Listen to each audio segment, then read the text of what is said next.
ऐरावत को वापस जीतने के लिए मैं एक और दाव अवश्य खेलूंगा। मित्र देवराज, मैं आपको और दुखी नहीं कर सकता, इसलिए इस क्रीड़ा को यहीं रोकते हैं। नहीं नहीं मित्र शोम, ये क्रीड़ा रुकेगी नहीं और होगी।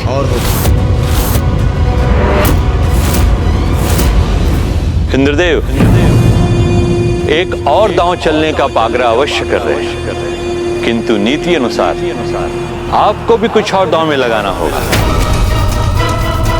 हाँ, जो ऐरावत से भी अधिक मूल्यवान हो आपके लिए। ऐरावत से अधिक मूल्यवान?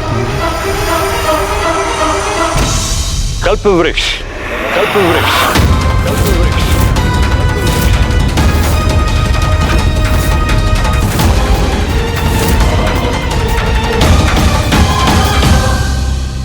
ये कैसा सुझाव दे रहे हैं असुर गुरु? चलिए देवराज, और विलंब उचित नहीं। इस बार मेरे मित्र देवराज कल्प वृक्ष को दांव पर लगाते हैं। मित्र,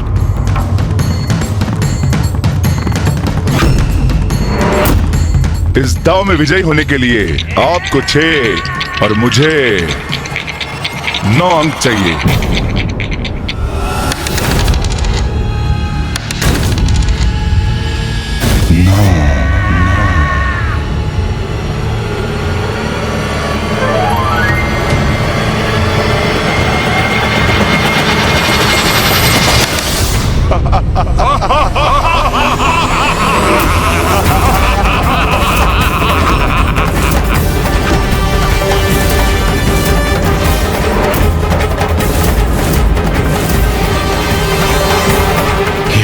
कल्प वृक्ष भी छिन गया हमसे।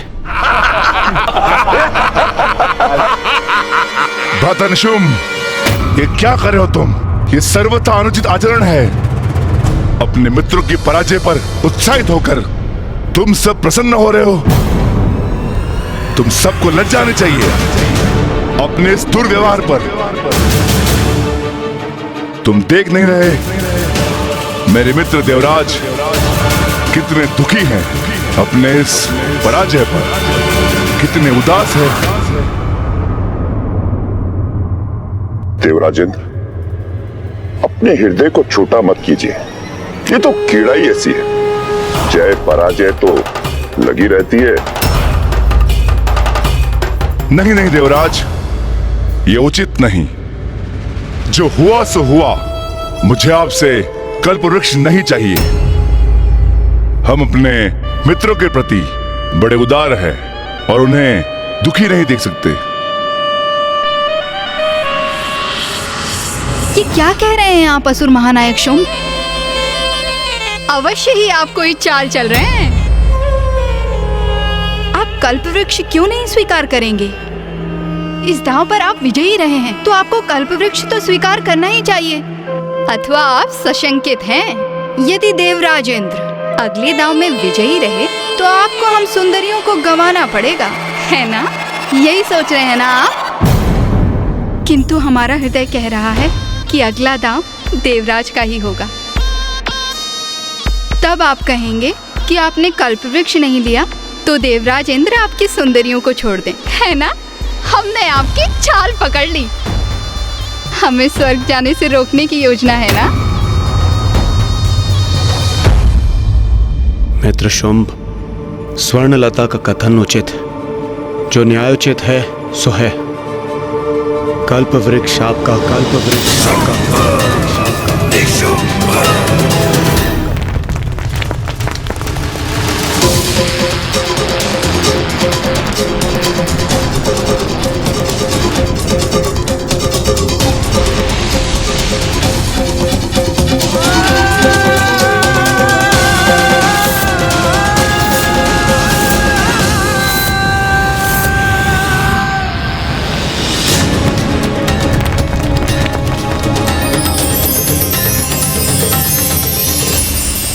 जो हुआ सो हुआ, किंतु अब मैं इन असुरों को उस सब का आनंद लेने कदापि नहीं दूंगा जिस पर केवल मेरा अधिकार है। असुर महानायक शुंभ, चलिए एक और दाव लगाते हैं।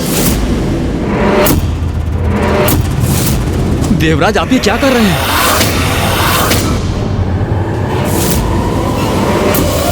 क्यों मित्र शुम, एक और दाव लगाने के लिए तैयार हैं आप? देवराज, आपके मुख और नेत्रों में इतना क्रोध, मुझसे कोई भूल हुई क्या? मित्र शुंभ, मेरे नेत्रों में जो अग्नि है वो एक प्रतिद्वंदी की है, किंतु मुझे आपके नेत्रों में दया दिखाई दे रही है। प्रतीत होता है आप मुझे कोई साधारण हारा हुआ देवता समझ बैठे हैं। भूलिए मत, इंद्र हूं मैं, देवराज इंद्र। स्मरण रहे, यदि भाग्य ने आरंभ में मेरा साथ दिया है तो पुनः भी अवश्य मेरा साथ देगा। चलिए चलिए। भाग्य ने नहीं इंद्रदेव, मेरे छल कपट ने तुम्हारा साथ दिया है, किंतु अब वह असुरों के साथ है। तुम केवल इसी प्रकार देवराज होने का घमंड करते रहो और एक एक चाल चलते रहो, क्योंकि तुम देवताओं को तुम्हारे समस्त निधियों से रिक्त और वंचित करना ही हमारा अंतिम उद्देश्य है। मित्र देवराज, अब मुझे आपकी विजय पर इतना विश्वास है, मैं कल्पवृक्ष और ऐरावत के साथ साथ अपनी सारी सुंदर स्त्रियों को दांव पर लगाता हूं। यही अंतिम अवसर है जब मैं अपना गवाया हुआ सब कुछ पुनः पा सकता हूं। अब तो आप प्रसन्न है ना? देवराजेंद्र, ये क्या कह रहे हैं आप? माना कि अपार सौंदर्य इन सुंदरियों का, किंतु स्वर्ग का धन धान्य अमूल्य है, इसलिए सावधान रहिएगा। अब आप और क्या दांव पे लगाएंगे देवराज इंद्र? कामधेनु, कामधेनु।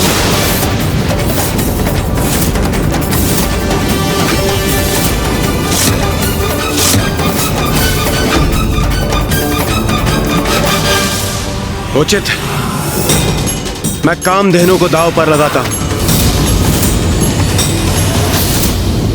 अब देवराज इंद्र पूर्ण रूप से खो बैठे हैं अपना विवेक भैया।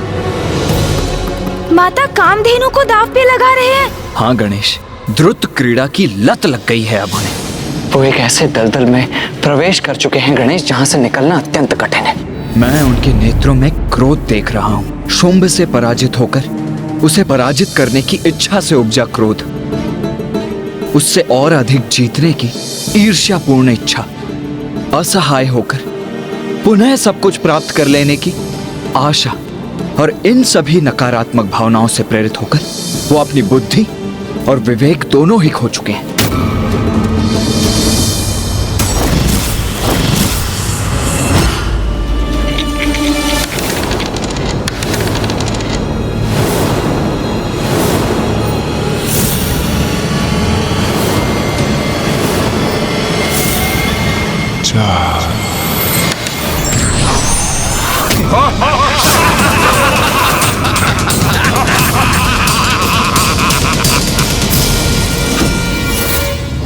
असुर महानायक शुंभ की जय! असुर महानायक शुंभ की जय! इंद्रदेव, आपने माता कामधेनु को गवा दिया।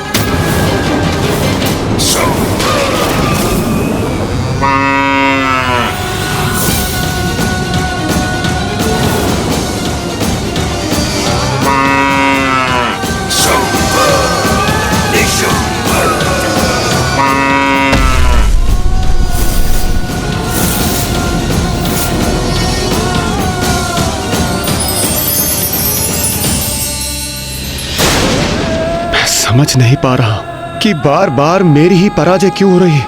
भाग्य अब मेरा साथ क्यों नहीं दे रहा।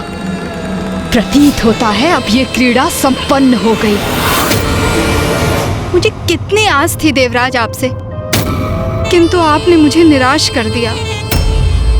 जब मैं दांव पर लगी हूँ तो मुझे लगा कि आप अवश्य जीतेंगे, किंतु बस स्वर्णता, बस। मेरे मित्र देवराज यहाँ तुम्हारे हृदय में बसने नहीं आए थे, और तुमने उनसे ऐसे शब्द कहने का दुस्साहस भी कैसे किया? क्या समझते हो स्वयं को मेरे मित्र देवराज से, जो उनसे समानता जता रही हो? असुर महानायक शुंभ,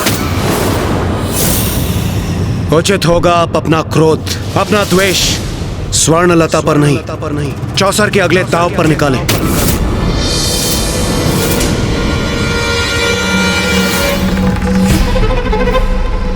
इंद्रदेव, मैं आपसे विनती करता हूँ, अब बस कीजिए। सब कुछ तो आप खो चुके हैं, अब कम से कम अपना आत्मसम्मान और अपनी मर्यादा तो। सूर्यदेव, असुर महानायक शुंभ एक कबला स्त्री का अपमान कर रहे हैं, इसलिए मैं एक और दाव लगाने पर तत्पर हूँ, जिससे कि मैं उस स्त्री के मान की रक्षा कर सकूं। और आप मुझे रोक रहे हैं। इंद्रदेव, आप इस क्रीड़ा में इतने डूब गए कि उसके मिथ्या कारण ढूंढ रहे हैं। देवराज मात्र दाव ही नहीं हार रहे, अपनी नैतिकता एवं उचित अनुचित समझने की क्षमता भी खोते जा रहे हैं। चलिए असुर महानायक शुंभ, एक और दाव चलिए। उचित है। इस बार मैं और भी बड़ा दाव लगाता हूं।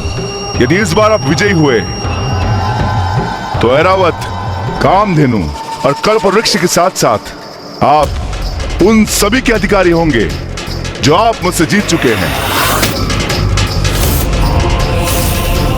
और इसके साथ मैं स्वर्णलता के पांव पर गिरकर क्षमा याचना करूंगा। अब आप कहिए, आप क्या दांव पर लगाएंगे देवराज? स्मरण रखिए देवराज इंद्र, जब असुर महानायक ने अपना दांव इतना बड़ा कर दिया है, तो जब आप दांव पे लगाएं तो आपका दांव भी इनके समकक्ष होना चाहिए। अब ऐसा क्या है उनके पास गणेश? मेरे अनुसार अब देवराज के पास और कुछ भी नहीं है दांव लगाने के लिए। भैया, एक वस्तु अभी भी शेष है, और मैं तो यही मना रहा हूँ कि शुंभ और असुर गुरु शुक्राचार्य देवता से वो ना मंगा लें। अभी कहां सब कुछ खोया है देवराज इंद्र आपने? देवराज तो आप अभी भी है ना। इंद्रासन है आपके पास, और एक वही है जो आपके द्वारा गंवाए सभी से अधिक मूल्यवान है।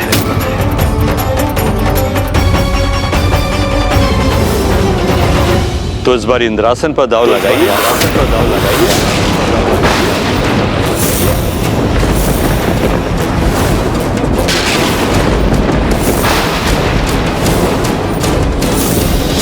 जिसका भय था वही हुआ भैया। असुर गुरु शुक्राचार्य ने इंद्रासन भी मांग लिया।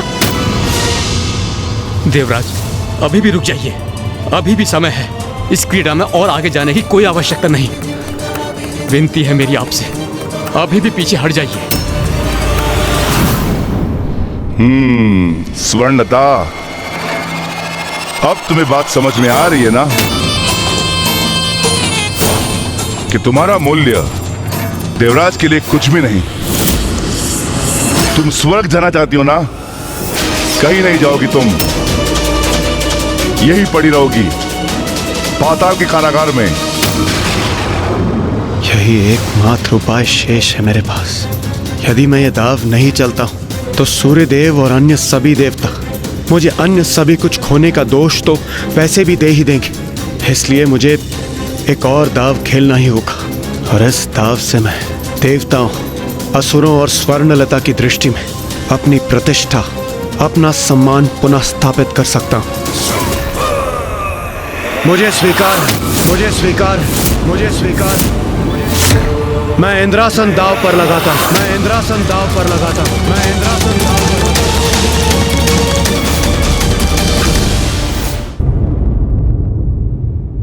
उचित है।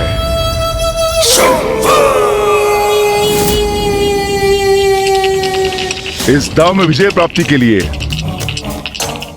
आपको 3 और मुझे 6 का अंक चाहिए।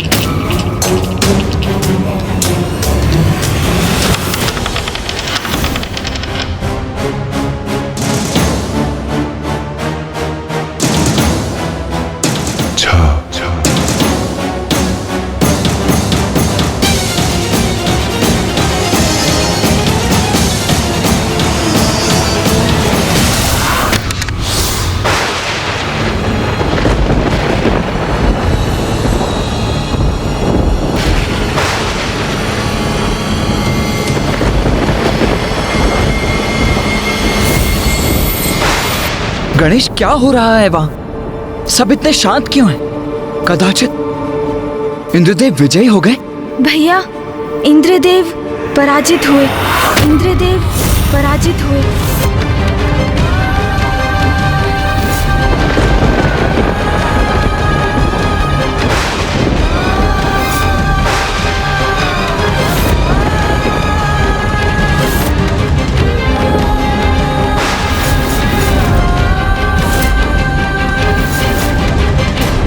ये आप क्या कर बैठे देवराज इंद्र?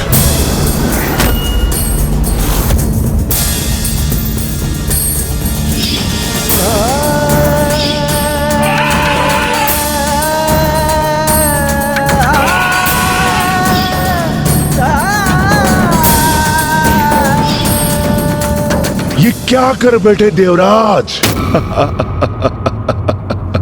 अपना सब कुछ गंवा चुके आप। यहां तक कि इंद्रासन भी। किंतु अब इन्हें देवराज पुकार कर देवराज शब्द का अपमान मत कीजिए। अब ये देवराज नहीं रहे। इनके हाथ से इंद्रासन जा चुका है। मैंने छीन लिया इनका इंद्रासन। स्वर्ग का देवराज मैं बन गया हूं, असुर महानायक शुंभ।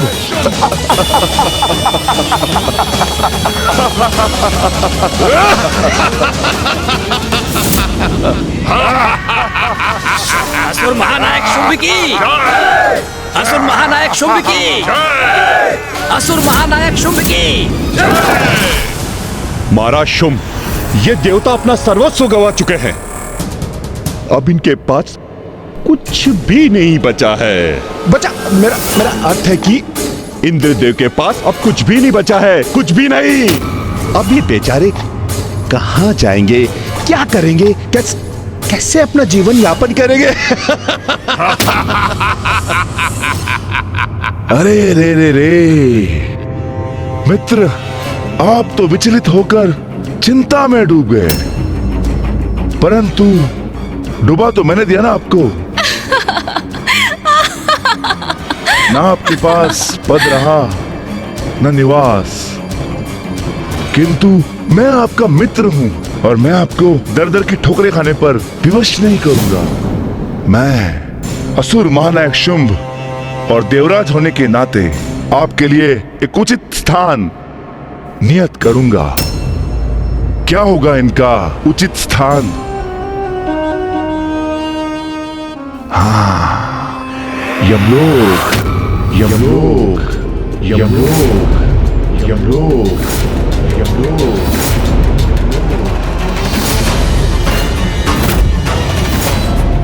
वहां निवास स्थान के साथ साथ कार्य भी होगा आपके पास। आते जाते आत्माओं की गणना करते रहेगा वहां। क्योंकि स्वर्ग और पाताल दोनों पर मेरा इस असुर महानायक शुंभ का अधिकार है।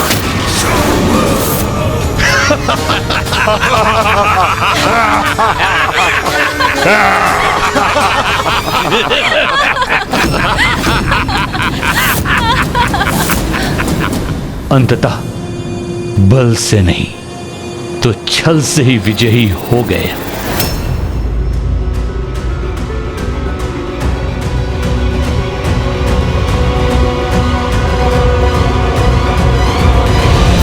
मित्रवर, ये कैसा व्यवहार है आपका? अब तक तो आप मुझे मित्र मित्र कहकर संबोधित कर रहे थे, फिर ये अब कैसा मित्र? कहां का मित्र? मित्रता तो समानता में होती है और तुम अपना सब कुछ खो बैठे हो।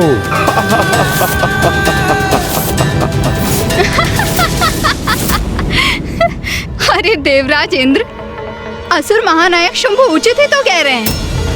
अंततः मित्रता समानता ढूंढती है और आप यहाँ अपना सब कुछ गंवाकर निर्धन होकर इनके सेवकों से भी निम्न हो चुके हैं।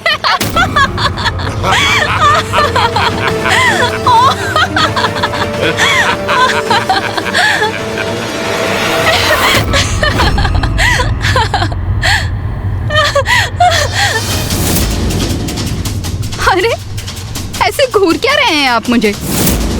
मैंने आपको देखकर तनिक मुस्कुरा क्या दिया और आप मेरे पीछे पीछे यहाँ तक पहुँच गए। कैसे पुरुष हैं आप?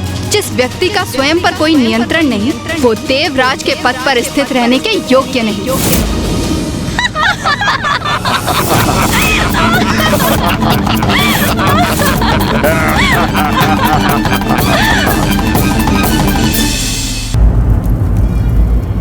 असुर गुरु शुक्राचार्य, आप ये सब कुछ होते देखकर शांत कैसे रह सकते हैं?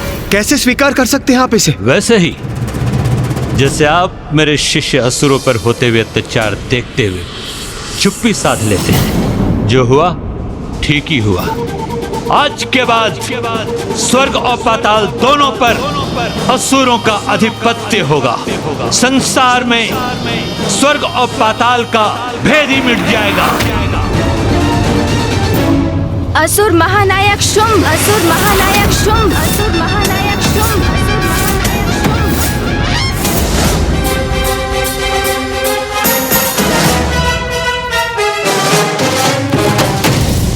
अरे रे, मैं तो इन दोनों को भूल ही गया था।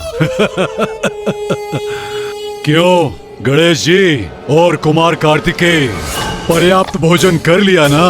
क्योंकि अब बहुत समय तक आपको कुछ नहीं मिलेगा, क्योंकि आपके देवराज इंद्र सब कुछ खो बैठे हैं।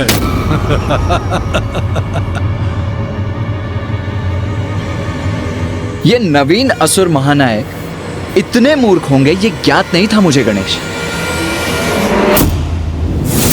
तूने महाराज शुंभ को मूर्ख कहने का दुस्साहस कैसे किया?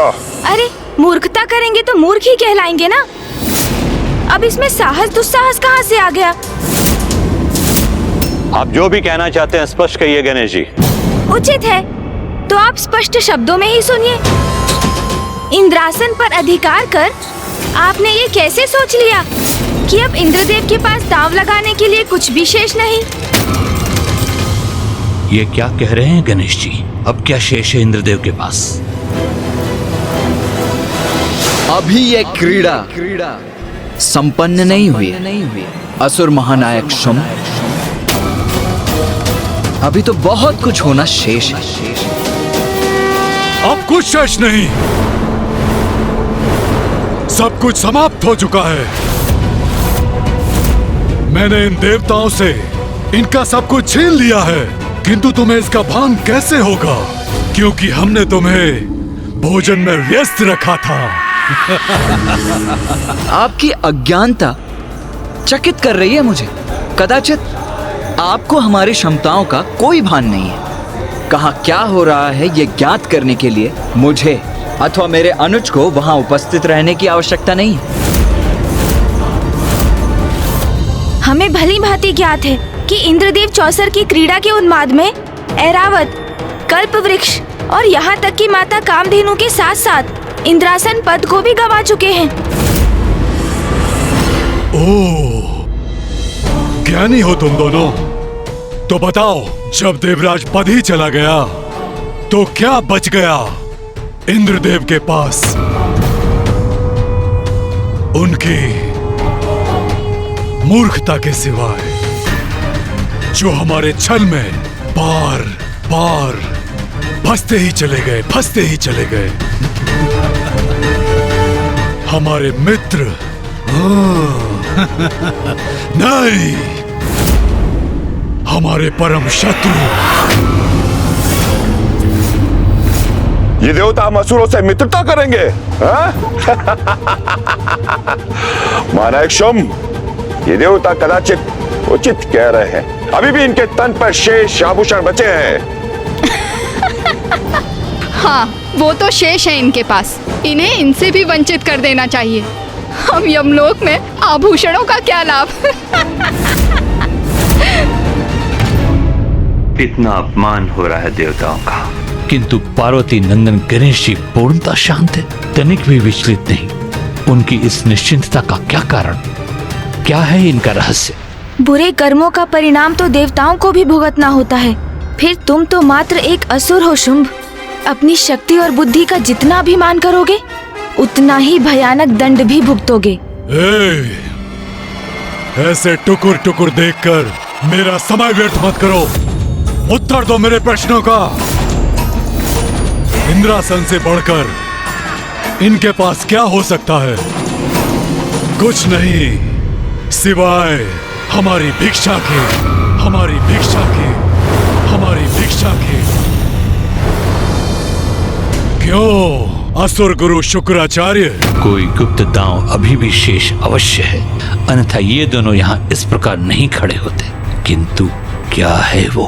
असुर गुरु शुक्राचार्य, बहुत बड़ी चूक कर बैठे हैं आप, जिसकी अपेक्षा मुझे आपसे कदापि नहीं थी।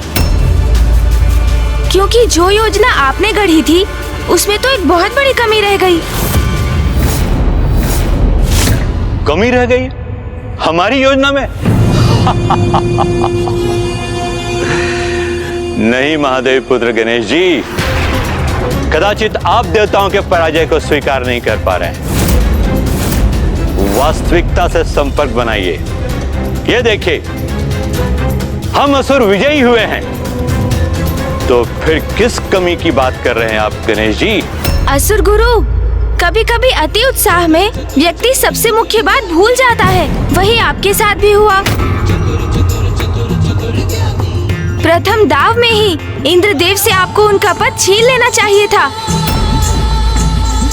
तो ऐरावत, कल्पवृक्ष, माता कामधेनु स्वतः ही आपके हो जाते।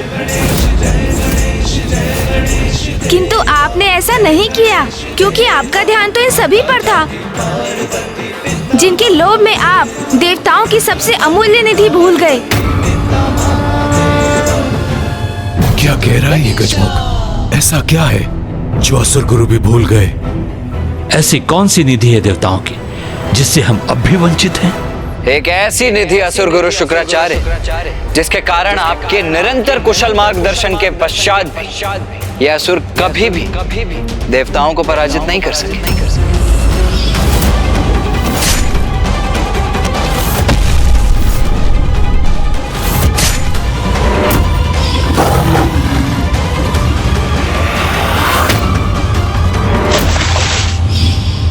वो निधि जो देवताओं को देवता बनाती है।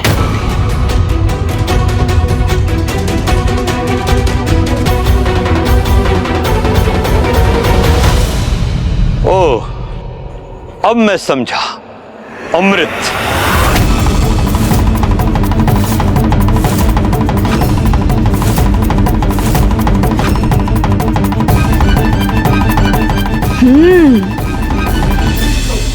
अमृत?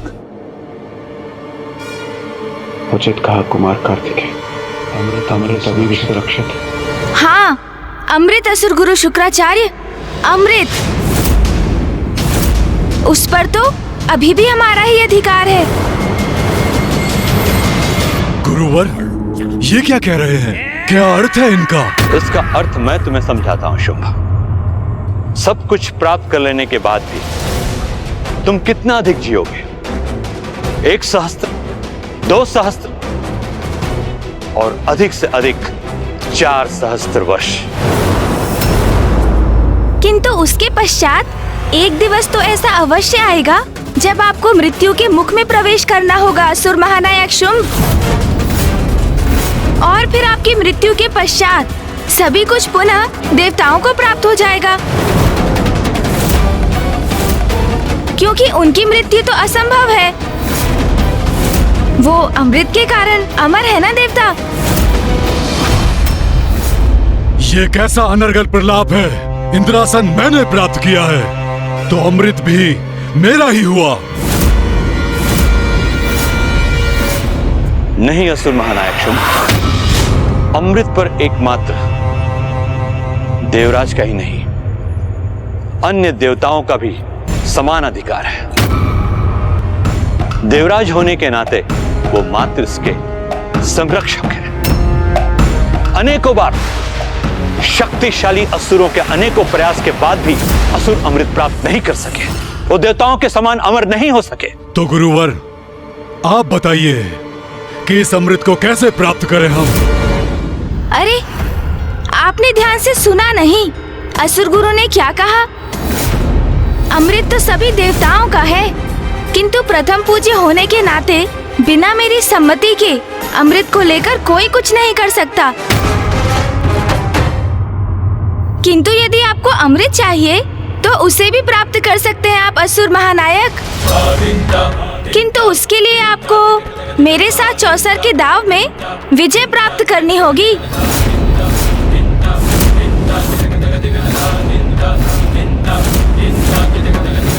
तो क्या कहते हैं आप?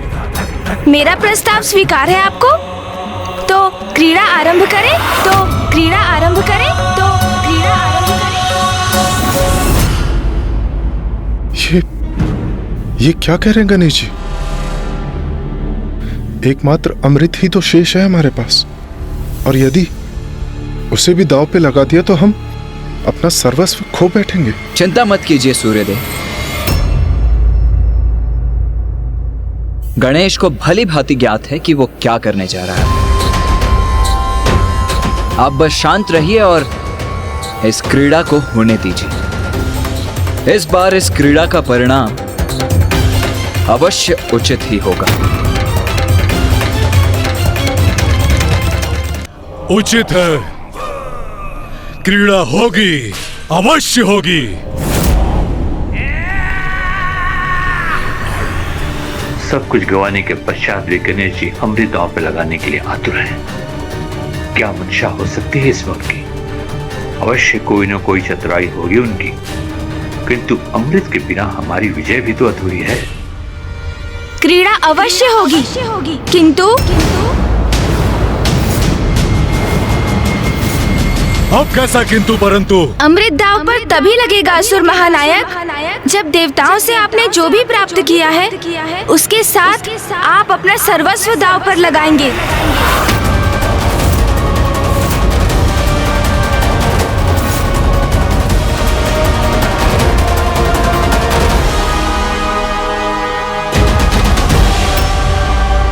मुझे स्वीकार है।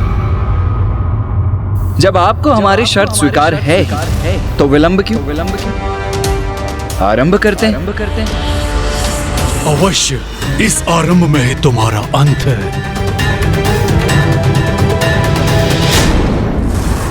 जिस प्रकार तुम इसे देख रहे हो उससे ये प्रतीत होता है कि तुमने कभी चौसर की क्रीड़ा में भाग ही नहीं लिया। क्या करें असुर महानायक शुंभ, हम कैलाश में ऐसी कोई क्रीड़ा करते ही कहाँ हैं जिसमें कोई दाव लगाने की आवश्यकता हो। द्रुत क्रीड़ा निषेध है ना वहाँ। दोष तो मेरा ही।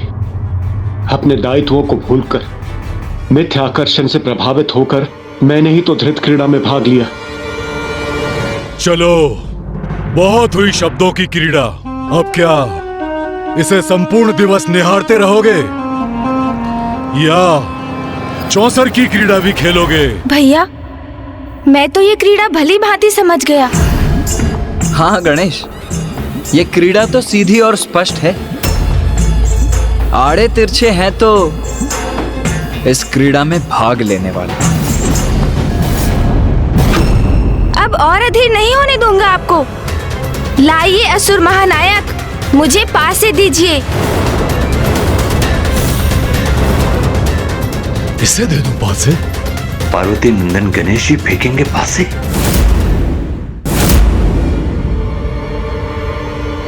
संकोच मत कीजिए, मुझे दीजिए पासे। पासे तुम्हें क्यों दूं?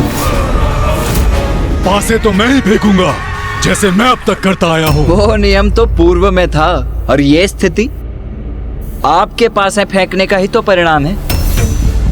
ये एक नवीन और भिन्न दांव है, इसीलिए यदि इसमें पासे गिरेंगे तो प्रथम पूज्य गणेश के हाथों से। यदि आपको स्वीकार है तो आरंभ करते, अन्यथा कोई बात नहीं, अमृत हम देवताओं के पास ही रहेगा। फिर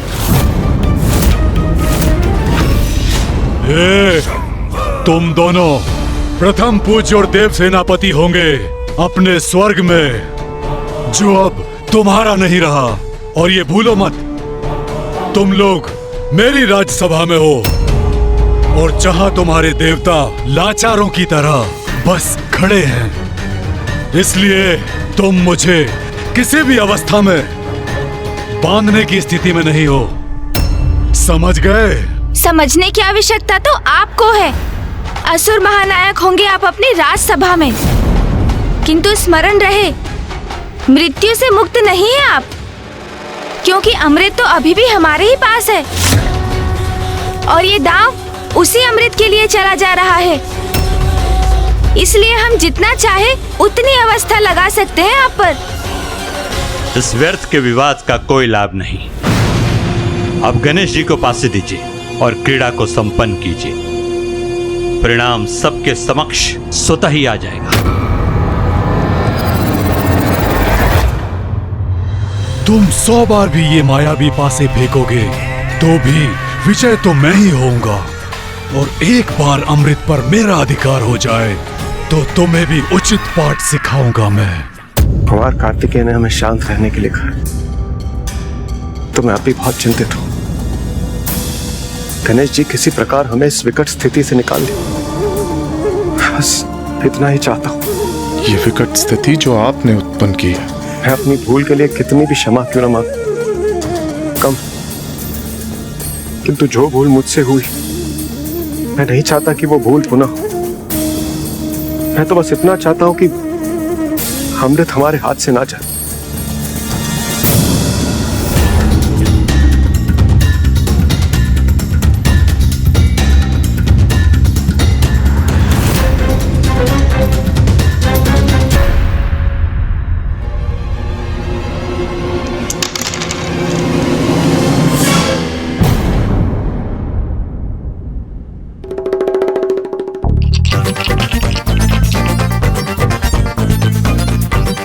गणेश जी, अब विलंब क्यों? आरंभ करो। क्या हुआ गणेश? दांव चलो, फेंको इन्हें। वो भैया, चौसर की क्रीड़ा का अभ्यस्त ही कहा हूँ मैं, कभी इसमें भाग ही नहीं लिया, और उस पर इतना बड़ा दांव अमृत का, उसके विचार से ही थोड़ा विचलित हो रहा हूँ भैया। अरे चिंता मत करो गणेश, बस पासों को ऐसे हाथ में लो, ऐसे घुमाओ और फेंक दो।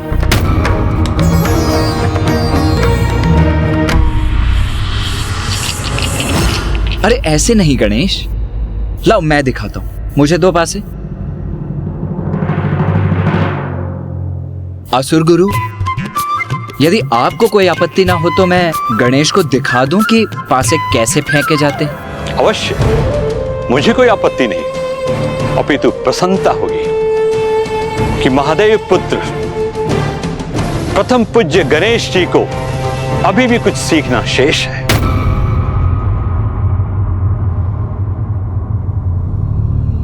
ये देखो गणेश, इतना सरल है ये।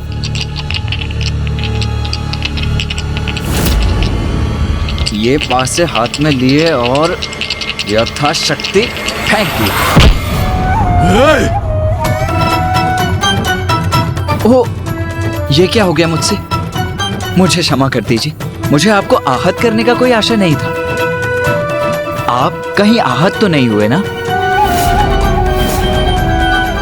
गणेश और मैंने कभी पासे फेंके नहीं है, तो अभ्यास नहीं है। इसलिए मैंने कहा था पासे मैं फेंकूंगा। अब दो पासे अपने भ्राता को और इस क्रीड़ा को संपन्न करो।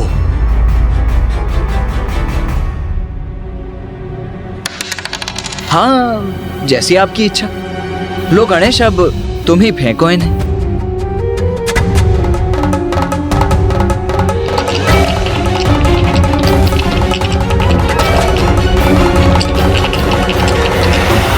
अब क्या हुआ?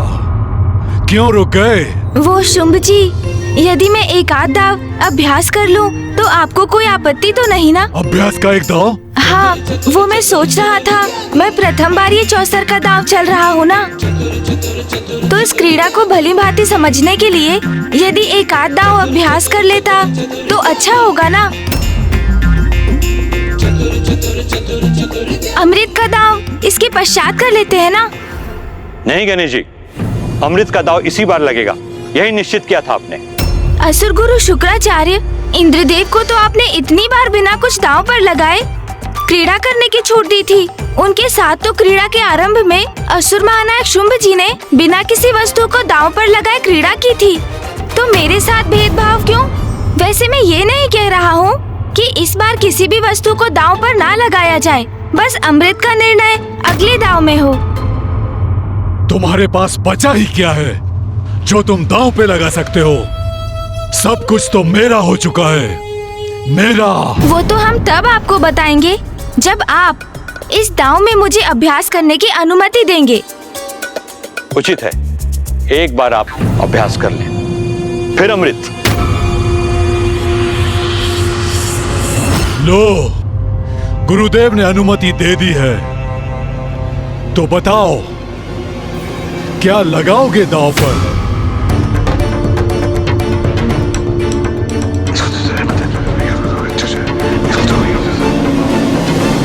नहीं नहीं गणेश, मैं सहमत नहीं हूँ। कुछ इतना महत्वपूर्ण और इतना विशाल दांव पर लगाओगे तुम? इस पर एक बार पुनः विचार कर लो अनुज। जो दांव पर लगेगा वो महत्वपूर्ण और विशाल है, अच्छा है, बहुत अच्छा है। मैं निर्णय ले चुका हूँ। हमारी ओर से अभ्यास हेतु मैं दांव पर लगाता हूँ।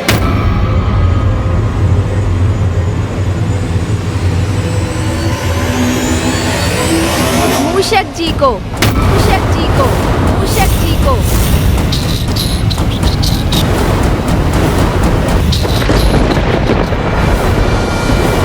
मूषक? मूषक? कौन है ये मूषक जी? कोई देवता है क्या? बस तनिक प्रतीक्षा कीजिए और स्वयं देख लीजिए। मैं उन्हें अभी यहाँ बुलाता हूँ, विश्वास कीजिए। आप उन्हें देखेंगे तो आप भी अचंभे से स्तब्ध रह जाएंगे। मूषक जी, आइए यहाँ पर।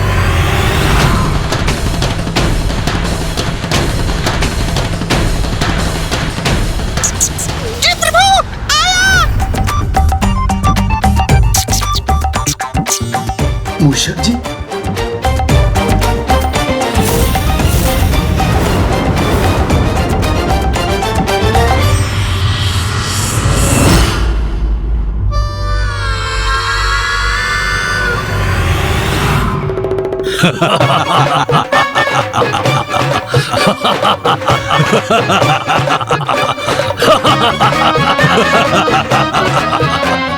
जी प्रभु, आपने मुझे बुलाया, आज्ञा दीजिए प्रभु। इसे दांव पर लगाओगे? तुमने क्या सोच लिया कि मेरी क्या मति मारी गई है जो इसके लिए मैं क्रीड़ा करूंगा? अरे, आपको तो कुछ भी ज्ञात नहीं असुर महानायक शुंभ जी। जैसे देवराज इंद्र के वाहन ऐरावत है, अर्थात प्रथम पूज्य के वाहन है मूषक जी। हाँ, माना कि ये ऐरावत जी के समान शक्तिशाली नहीं और उनकी गति भी कम है, किंतु इन्हें कम आंकने की भूल कदापि मत कीजिएगा, क्योंकि इनकी चतुराई के समक्ष कोई नहीं टिक सकता। अरे, ये क्या कर दिया प्रभु आपने? दूध क्रीड़ा में मुझे ही दांव पर लगा दिया। मूषक जी, हृदय को छोटा क्यों करते हैं आप? स्मरण है ना मैंने क्या समझाया था आपको? जो होता है अच्छे के लिए ही होता है, और अब जो भी होगा सब उचित ही होगा। जो भी है, ये तो अभ्यास के लिए ही है ना। ये परिहासपूर्ण दांव संपन्न होने पर वास्तविक क्रीड़ा होगी ना अमृत के लिए। तब इनसे अमृत छीनकर इन सभी को यहाँ से बाहर करूंगा मैं। अच्छा, उचित है, जो भी है। चलो, पासे फेंको। हाँ हाँ, अवश्य अवश्य असुर महानायक। किंतु ये तो बताइए कि आप क्या लगा रहे हैं दांव पर? अरे, इसी नियम का तो पालन करते आ रहे हैं ना असुर गुरु शुक्राचार्य। कुछ आप दांव पर लगाएं, कुछ हम।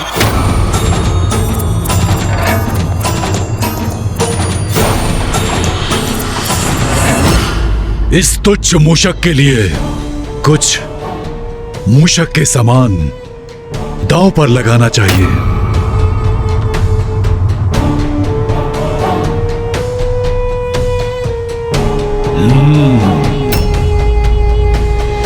स्वर्णलता,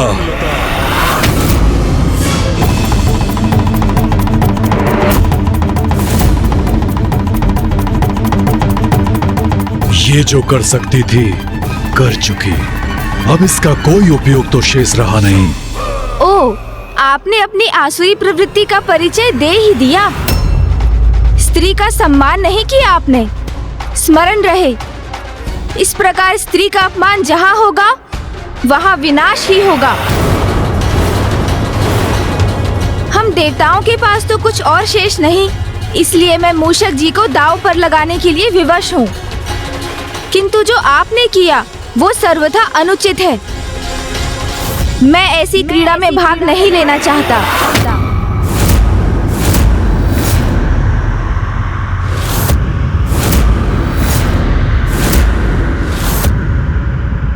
किंतु मैं वचनबद्ध हूँ, इसलिए मुझे ये क्रीड़ा आगे बढ़ानी ही होगी।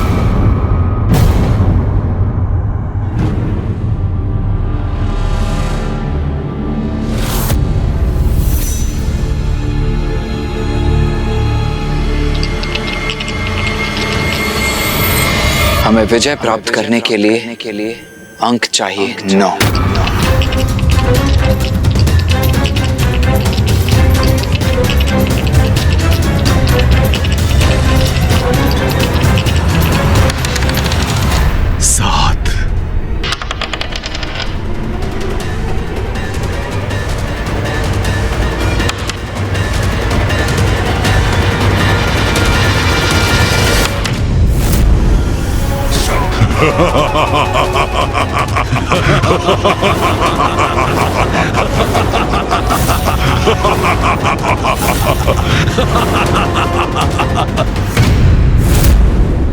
भैया, ये क्या हो गया? बहुत आनंद आ रहा है मुझे इस क्रीड़ा में। सब कुछ छीन चुका हूं मैं तुमसे, और अब तुम मूषक को भी खो बैठे।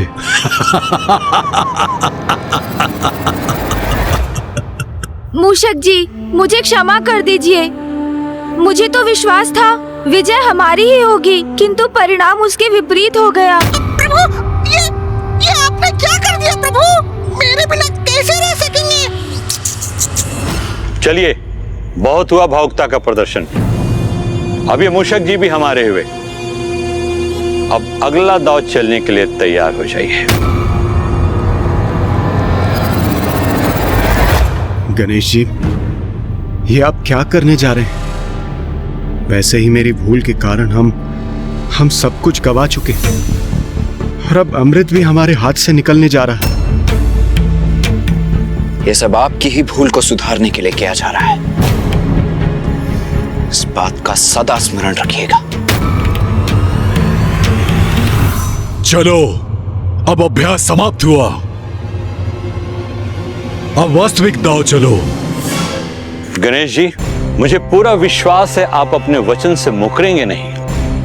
आपने अभ्यास का अवसर मांगा था, वो हमने आपको दिया। लेकिन अब हमने जो भी जीता है, जो भी हमारा है, हम सब दांव पे लगाते हैं आपके अमृत के लिए। चलिए, पासे फेंकिए।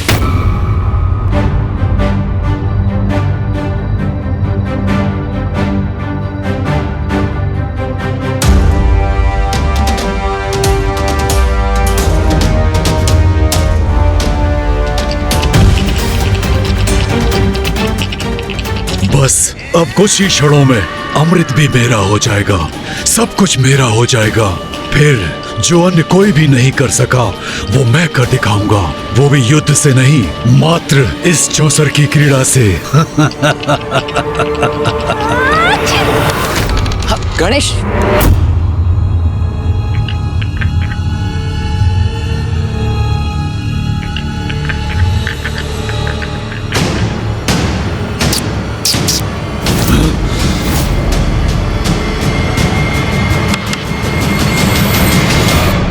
ये तुमने क्या कर दिया? पासों को इतना दूर क्यों फेंक दिया? क्या कर दिया इसका अर्थ क्या है? गणेश को छींक आ गई और उसकी छींक के कारण पासे दूर चले गए। भ्राताश्री, अवश्य इन दोनों की कोई चाल है।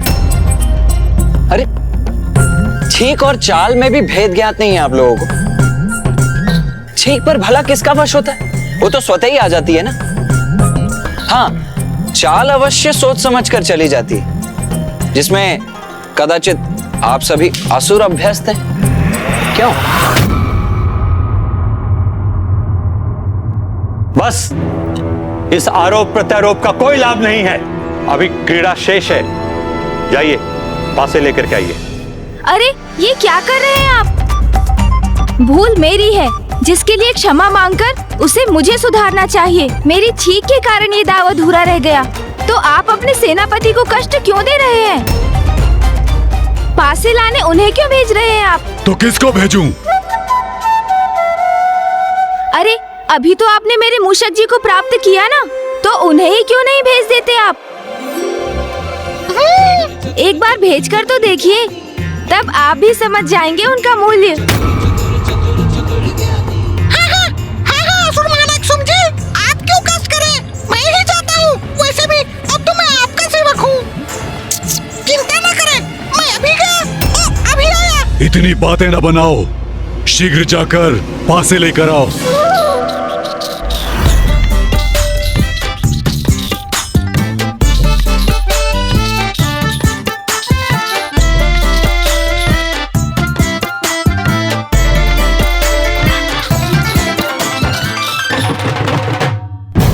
भ्राताश्री, देखिए कितनी धीमी गति है इसकी। इसलिए रक्त बीज को ही भेजना चाहिए था पासे लेने के लिए। मैंने कहा ना, मैं बस अभी गया और अभी आया।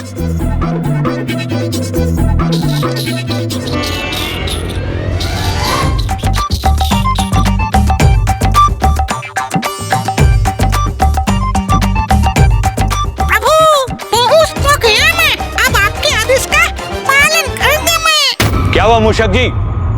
इतना समय क्यों लग रहा है? बस मैं अभी आया असुर गुरु।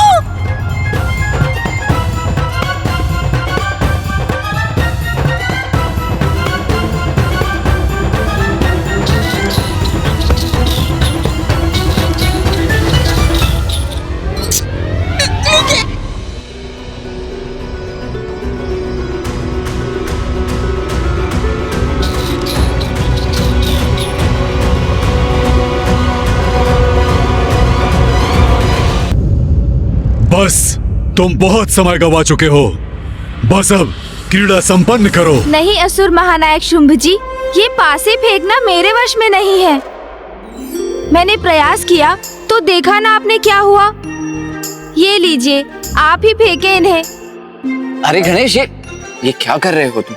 भैया, जो जिस कार्य को भली भांति निभा सके उसे ही वो कार्य सौंपना चाहिए। ये तो स्पष्ट है कि शुंभ जी और उनका समुदाय द्रुत क्रीड़ा में बहुत अनुभव रखते हैं, अर्थात उन्हें इस क्रीड़ा का उचित ज्ञान भी है। उचित है, ये शर्त तो तुमने रखी थी ना। यदि इसके पूर्व तुम मुझे पासे फेंकने देते तो इस क्रीड़ा का अब तक अंत हो जाता। शुंभ, फेंको पासे, फेंको पासे।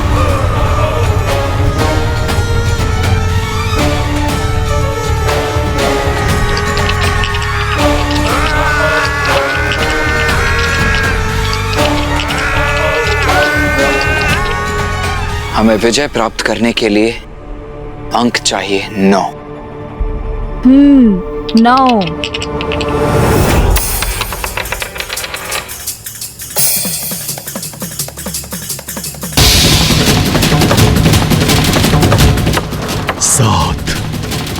बस, अब इसके साथ अनेकों वर्षों से जो मेरी प्रबल इच्छा है वो आज पूर्ण होगी। असुर विजयी होंगे। 9? तो क्या हम विजयी हुए?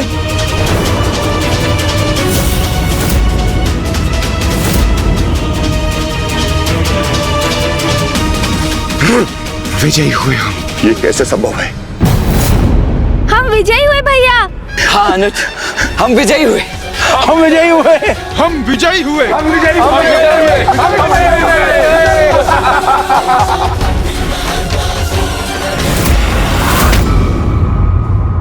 असुर गुरु, ये संभव कैसे है? ये कैसे विजय हुए? मैं भी निरुत्तर हूं। मुझे भी ज्ञात नहीं ये कैसे हुआ?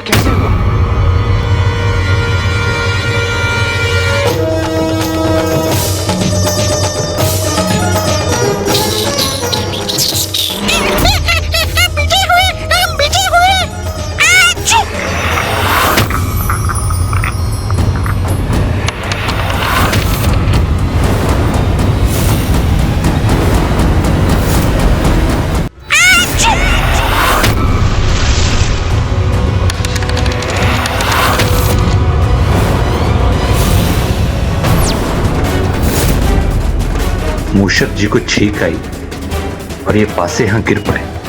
कैसे हुआ ये कैसे पासे हैं? किसके पासे हैं? और इस मूषक के पास कैसे पहुंचे?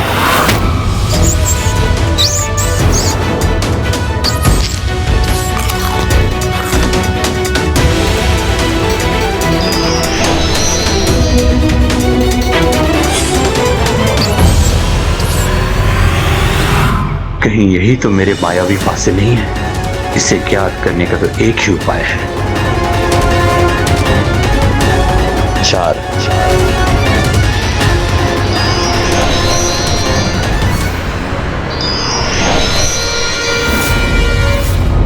छल।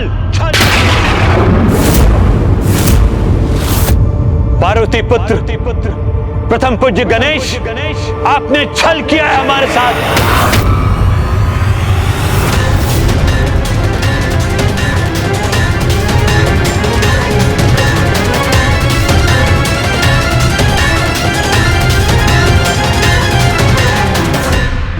अतिरिक्त पासे क्यों है यहाँ? और ये असुर गुरु क्यों कह रहे हैं कि गणेश जी ने असुरों के साथ छल किया?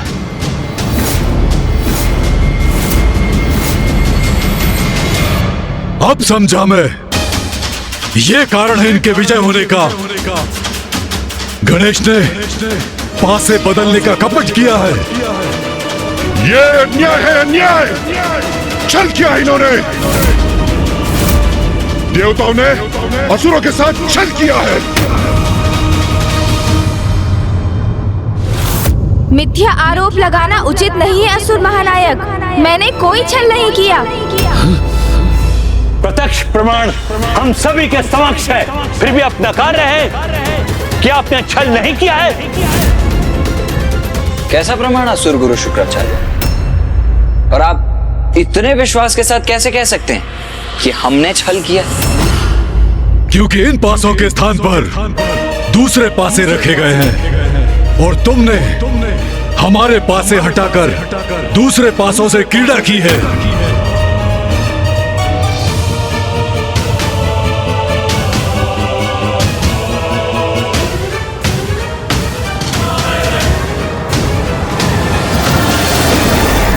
मुझे तो ये पासे समान ही प्रतीत होते हैं।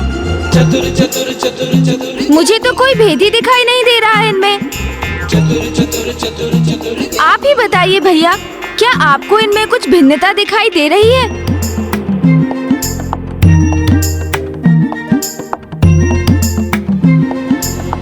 नहीं गणेश, मुझे भी ये एक समान ही प्रतीत हो रहे हैं। असुर महानायक शुंभ, मैं तो ये भी पहचान करने में असमर्थ हूँ कि हमारे पासे कौन से हैं और आपके कौन से। किंतु आपको ये कैसे ज्ञात हो रहा है? क्योंकि बहुत बड़ी भिन्नता है इसमें।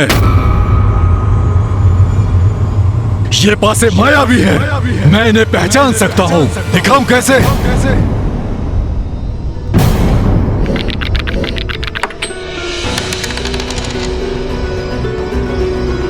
पांच। ये कैसी मूर्खता कर दी तुमने शुंभ।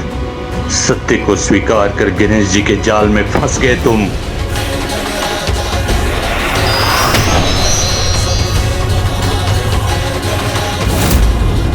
इसका अर्थ है मेरी पराजय में दोष मेरे भाग्य का नहीं, इन पासों का था। अब समझ में आया ये पासे कितने भिन्न हैं। तुमने मेरे पासों को हटाकर छल से विजय प्राप्त की है।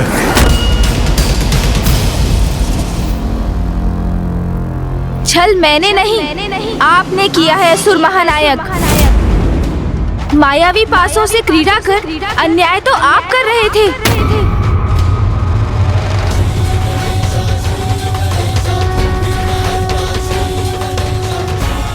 ये क्या कह गया मैं? अपना छल स्वीकार कर लिया मैंने।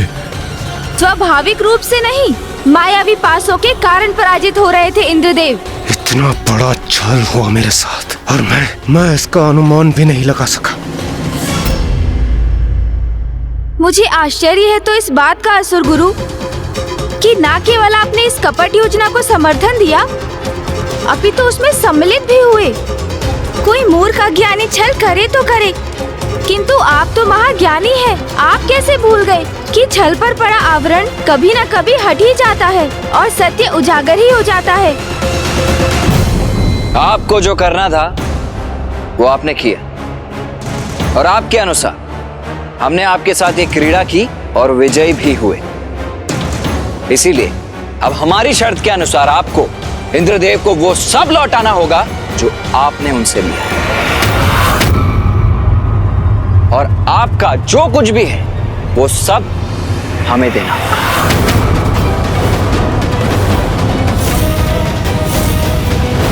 जिस पर मेरा स्वामित्व स्थापित हो चुका है उसे मैं कैसे लौटा दूं?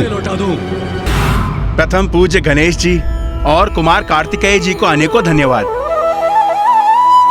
यदि वो इस स्थिति को नहीं संभालते तो मेरे पास कोई कार्य ही नहीं रहता।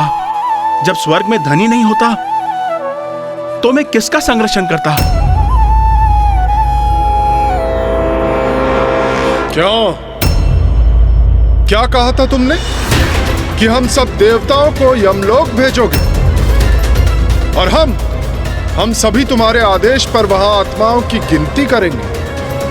अब देखो, स्वर्ग तो तुम्हारे हाथ से गया ही, लेकिन अब पाताल लोक भी तुम्हारा नहीं रहा।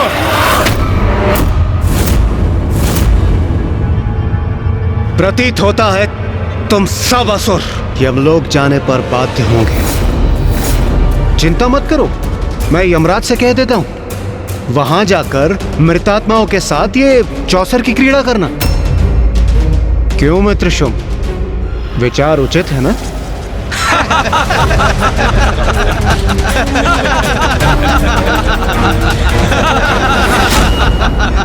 नहीं देवराजेंद्र, हम इन असुरों के समान नहीं हैं। हम कपट क्रीड़ा से इनका पाताल नहीं छीनेंगे इनसे। जो असुरों का था वो इन्हीं के पास रहेगा, क्योंकि अन्य किसी की संपत्ति पर लालच की दृष्टि रखना सर्वथा अनुचित है। और असुर महानायक शुंभ, आप सभी को यहाँ से कहीं और जाने की कोई आवश्यकता नहीं है। किंतु जो आपने मायावी पासों की सहायता से हमसे छीना था, हमें बस वही लौटाना होगा आपको। जिस पर मेरा स्वामित्व स्थापित हो चुका है उसे मैं कैसे लौटा दूं? कुछ नहीं लौटाऊंगा मैं, कुछ नहीं।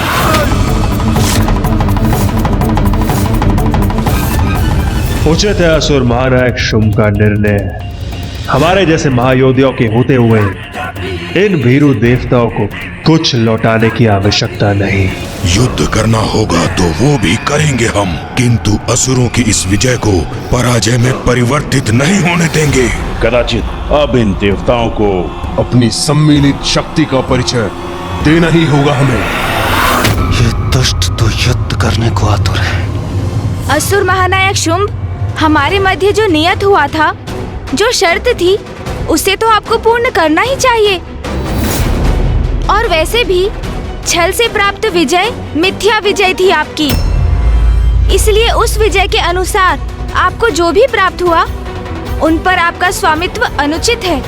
मेरे ही राजभवन में सत्य असत्य, उचित अनुचित का उपदेश देने की, उद्दंडता करने का दुस्साहस कैसे कर रहे हो तुम?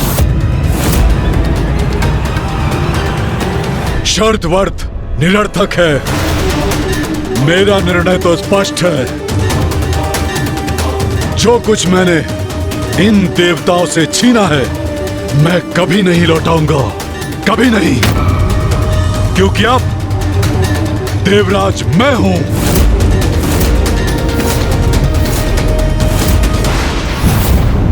ये शुंभ क्या कर रहा है? सर्वथा अनुचित है इसका क्रोध के आवेश में बहना। इसका परिणाम भयंकर भी हो सकता है। उचित आचरण का तनिक भी ज्ञान नहीं है इन असुरों को। अतिथि के साथ ऐसा व्यवहार तो प्रथम बार देख रहा हूं मैं। सबको बंदी बना लो, कारागृह में सबको बंद कर डालो और इस गणेश को बेड़ियों में जकड़कर मेरे पास खींचकर इसके प्रत्येक दांव का उचित प्रतिशोध लूंगा मैं। महादेव पुत्र प्रथम पूज्य गणेश जी के साथ ऐसी उद्दंडता, ऐसा कर कदाचित शुंभ अपने विनाश को आमंत्रित कर रहा है।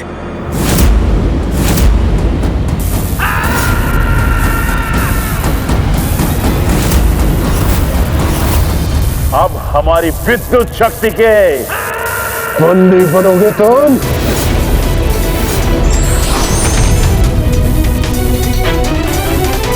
नहीं भैया, आप कुछ मत कीजिए। क्यों रोक दिया गणेश ने मुझे? मुझे इनसे निपटने दीजिए।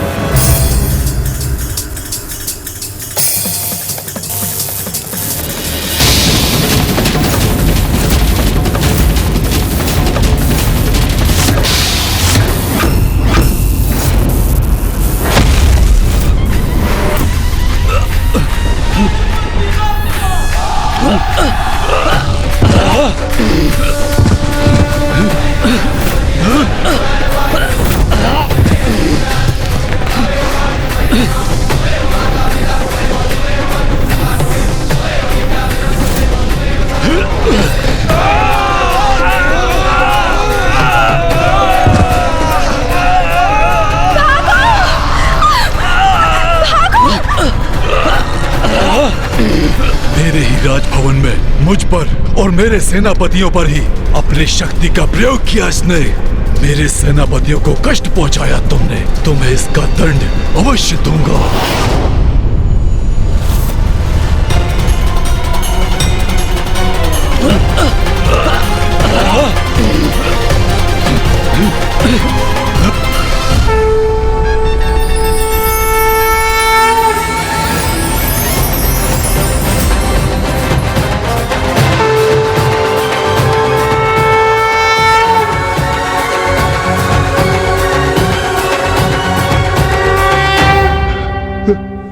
ये कैसा प्रकाश है? हमें कुछ दिखाई क्यों नहीं दे रहा है? कुछ नहीं दिखाई दे रहा है। प्रथम पूज्य गणेश जी की अपार शक्ति का सामना कहां कर सकेंगे ये दुष्टासुर?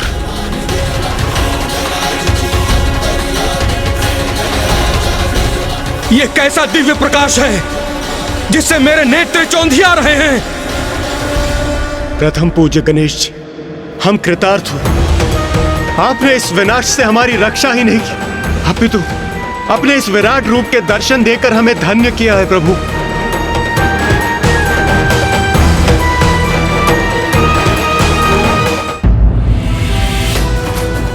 ये क्या महादेव पुत्र प्रथम पूज्य गणेश विराट रूप में दर्शन दे रहे हैं, किंतु मैं उन्हें क्यों नहीं देख पा रहा हूं?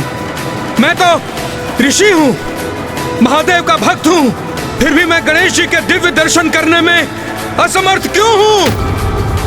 मुझे दर्शन दीजिए प्रभु, मुझ पर कृपा कीजिए, मुझे अपने विराट रूप के दर्शन से वंचित मत कीजिए।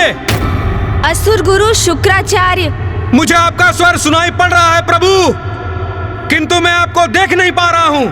आप मुझे नहीं देख पा रहे हैं क्योंकि आपको सत्पुरुषों से अधिक कुकर्मियों की संगति प्रिय है। व्यक्ति की संगति का चुनाव उसके समस्त जीवन का आधार बनता है। आप देवादिदेव के आदेश से ही असुरों का मार्गदर्शन करते हैं, ये सत्य है। किंतु इस कारण इनकी बुराई से आप भी प्रभावित हुए हैं। जिस बुराई की काली माँ के छींटे आपके मन पर भी पड़े हैं, इसलिए मेरे दर्शन हेतु आपको अपने मन को पवित्र करना होगा। महादेव के नाम का उच्चारण कीजिए। ओम नमः शिवाय, ओम नमः शिवाय, ओम नमः शिवाय, ओम नमः शिवाय।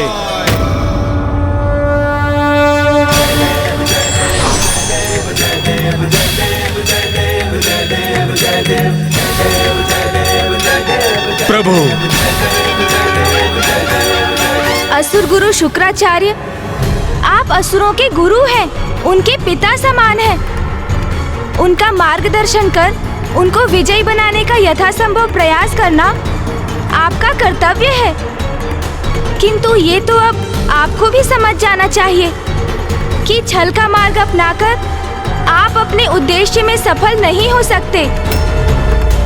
आज आप ये क्या करने जा रहे थे? चौसर के दांव से, द्रुत क्रीड़ा से देवराज इंद्र के इंद्रासन, उनके पद और उनके स्वर्ग को उनसे छीनने जा रहे थे।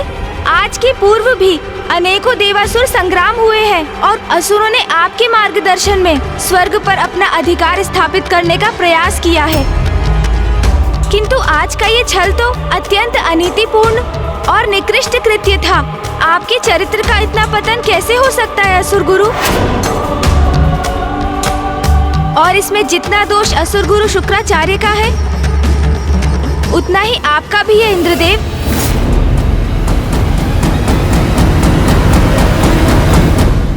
इंद्रदेव, और यहाँ ये भी कहना आवश्यक है कि इस द्रुत क्रीड़ा के संचालक असुर गुरु शुक्राचार्य जितने दोषी हैं, उतने दोषी आप भी हो गए हैं इसमें सम्मिलित होकर। जैसे ही चौसर की क्रीड़ा द्रुत क्रीड़ा अर्थात जुए में परिवर्तित हुई, आपको उसे उसी समय रोक देना चाहिए था इंद्रदेव। कोई बालक नहीं, देवराज है आप।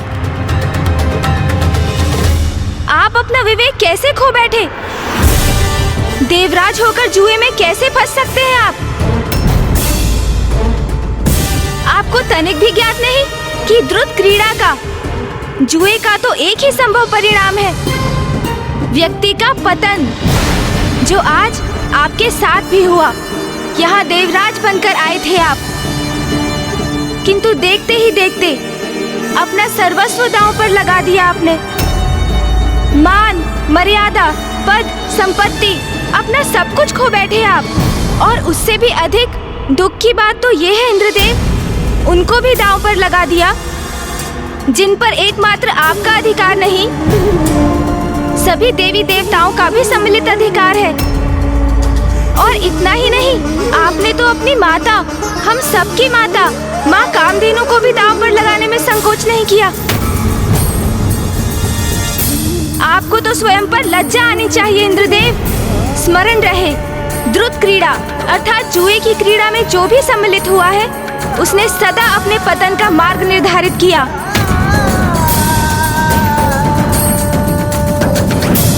जुए से व्यक्ति स्वयं तो निर्धनता की ओर अग्रसर होता ही है और समुदाय तक को महासंकट में डाल देता है। उसी प्रकार जिस प्रकार इंद्रदेव ने स्वर्ग और सभी देवी देवताओं को विपत्ति के मुख में धकेल दिया,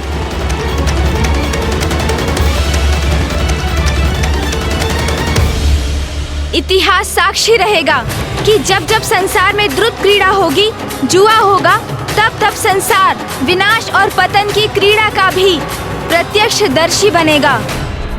प्रथम पूज्य गणेश जी, मुझसे बहुत बड़ी भूल हुई। मैं अपने आचरण, निर्णय और व्यवहार के लिए लज्जित हूं प्रभु। मैं आपसे वचन देता हूं, ऐसी भूल मुझसे पुनः नहीं होगी। मुझे क्षमा कर दीजिए प्रभु, क्षमा कर दीजिए मुझे।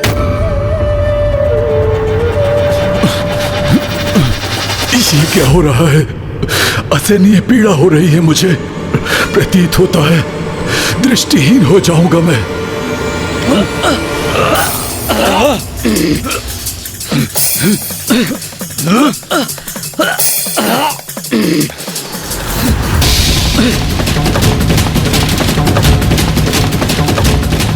ये क्या हो रहा है? इन असुरों की दृष्टि क्यों खोती जा रही है?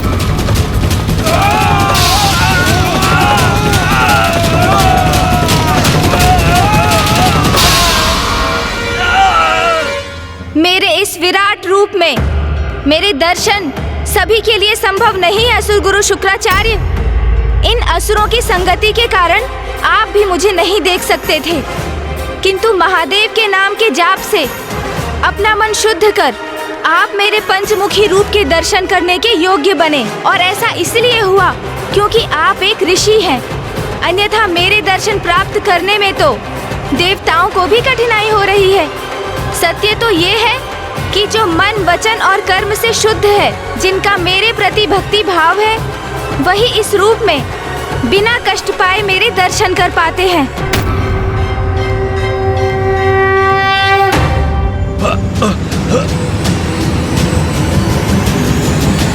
शुंभ निशुंभ, चंड मुंड, रक्त बीज और धूम्रलोचन, इन चारों के विचारों और कर्मों दोनों में ही अशुद्धियां हैं। इसलिए उनके नेत्र मेरा तेज नहीं सहन कर पा रहे हैं, और यदि वो मुझे देखने का प्रयास करेंगे तो कुछ समय के लिए वो दृष्टिविहीन हो जाएंगे।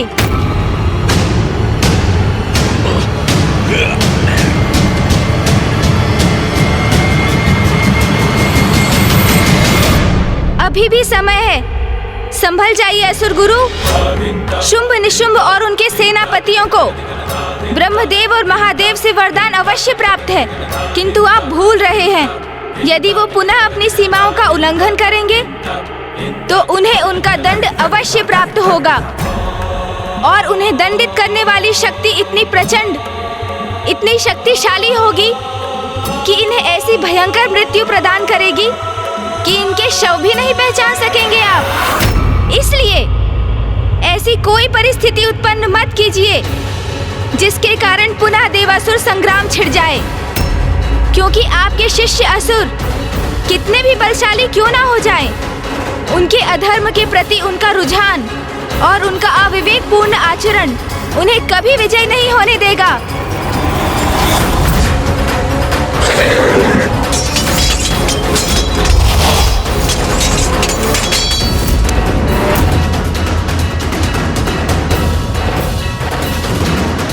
दया कीजिए, हमारी रक्षा कीजिए।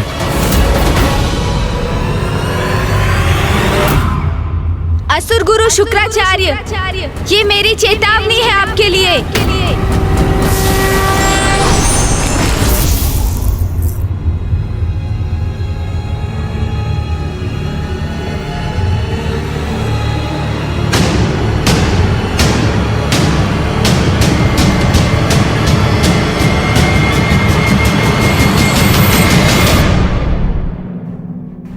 भैया, अब हमें लौटना चाहिए।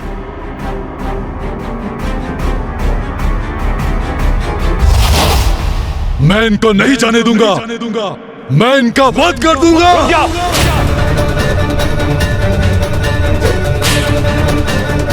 शुंभ, इन्हें रोकने का प्रयास मत करो, जाने दो इन्हें।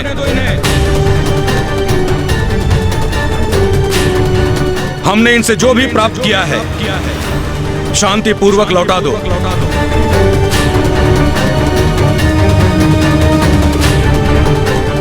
गणेश की चेतावनी से असुर गुरु अभी तो प्रभावित प्रतीत हो रहे हैं, किंतु ऐसा कब तक रहेगा? तुम्हारे और इंद्रदेव के बीच यही नियत हुआ था। उस शर्त की मर्यादा का पालन करो और देवताओं की निधियों को वापस लौटने दो।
कुछ प्राप्त किया था हमने, सब छिन गया हमसे।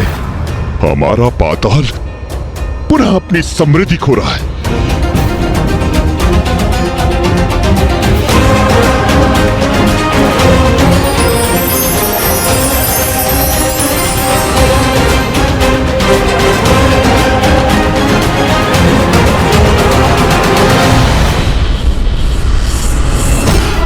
हमारे भंडार अन्न से रिक्त हो रहे हैं।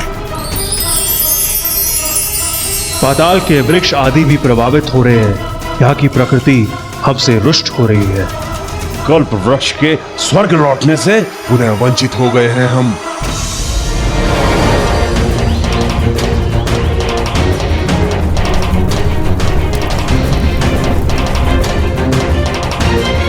हमारी विजय को पराजय में परिवर्तित कर दिया इन दोनों ने। आप बड़े चिंतित प्रतीत हो रहे हैं, किंतु आपको चिंता करने की कोई आवश्यकता नहीं है।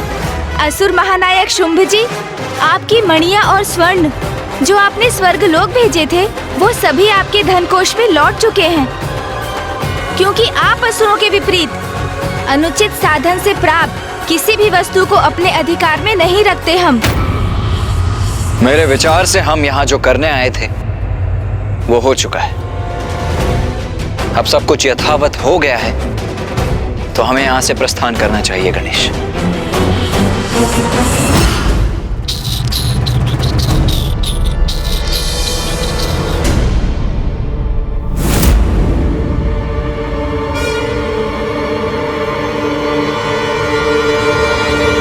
अरे ये क्या, गणेश जी और कुमार कार्तिकेय जी ने तो भोजन तक स्वीकार नहीं किया।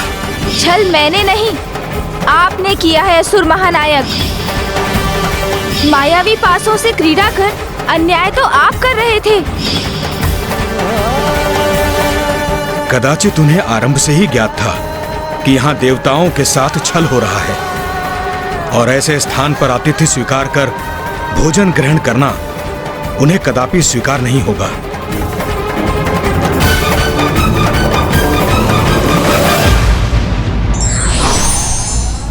सत्य उजागर होने के बाद जो अपनी भूल नहीं सुधारते, वो दंड के भागी होते हैं।